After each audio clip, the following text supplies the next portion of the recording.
刀刃上可能涂抹过某种特殊药剂。有毒吗？会不会死人啊？要等验血报告出来才知道。怕死啊？怕？谁不怕死？这张嘴总算说了一句真话。既然怕死，为什么还要拿命来搏？想从我这里得到什么？我想要你的心。我有事儿先出去了，你们聊。你要我的心？你不如直接开口要钱，要房子来的实在。不，我不要你的钱，一分都不要。不过如果你需要的话，我养你也行。不过你要省着点花，我没有太多钱。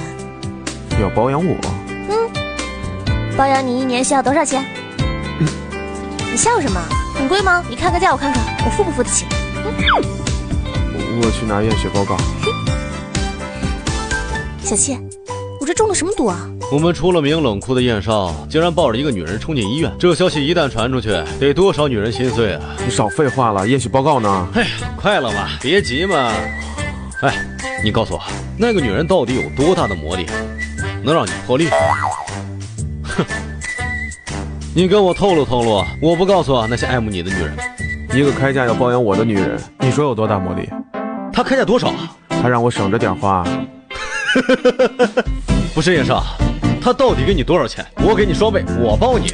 滚！唐主任，验血报告出来了，情况怎么样？